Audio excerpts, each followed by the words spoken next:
কত বছর ধরে আপনার এই মূর্তির পেশার সাথে জড়িত বা মূর্তি বানাইতেছেন? আমি আজকে 22 বছর ধরে এই কাজে জড়িত, এই কাজ করে জীবিকা নির্বাহ করছি। মানে শুধু আপনার কি এই মূর্তি শুধু বানানোর উপরে কি জীবিকা নির্বাহ হয়? মূর্তি বানানোর উপর। আচ্ছা, কিরকম এই বছর মূর্তির মানে আপনার কাছে অর্ডার এসছে বা কিরকম চাহিদা এবার? অন্যান্য বছর বা গেছে বছরের তুলনায় এবার চাহিদাটা বেশি হয়েছে এবং মূর্তিও বেশি হয়েছে। আরও অনেকগুলি মূর্তি এসেছিলো, আমি রাখতে পারিনি।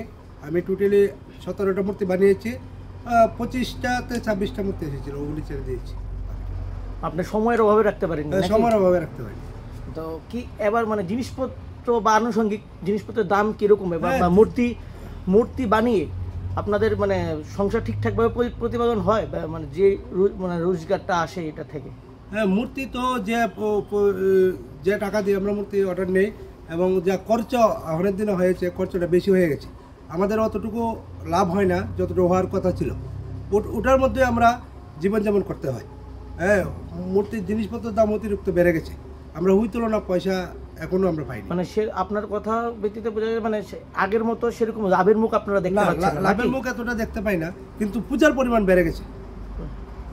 তো পূজার পরিমাণ বাড়লেও মানে আপনার সেরকম লাভের পরিমাণ হয় না। তো আপনি এখন মানে এই মূর্তি বানানো মৃৎশিল্পের উপর দিয়ে আপনার যে জীবন জীবিকা নির্বাহ করতেছেন, এটা দিয়ে কি আপনারা মানে সংসার প্রতিপাদনে কোনো সমস্যার সম্মুখীন হয়নি বা ঠিকভাবে সংসার প্রতিপাদন হয় কি না? সব মোটামুটিভাবে চলা যায়, কিন্তু উন্নত মানেরভাবে চলা যায় না।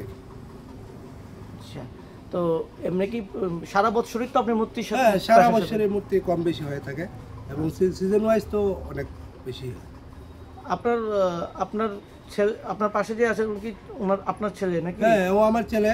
ও তেলিয়ামুড়া ইংলিশ মিডিয়ামে পড়াশোনা করছে, ক্লাস 5-এ। ও আমার পাশাপাশি একটু একটু করে কাজ করে, নিজেই করতে পারে অনেক কিছু। এখন তো ছোটো, তাই আমরা বলি তো পড়াশোনা করো পরে। মানে ও কি মানে মূর্তি বানাতে পারে নাকি? হ্যাঁ, পারে, অবশ্যই পারে। ছোটো মূর্তি বানাতে পারে, বড় মূর্তিও বানাতে পারে কিছু। ওর বয়স কত বছর? ও 12 বছর। 12 বছর বয়স।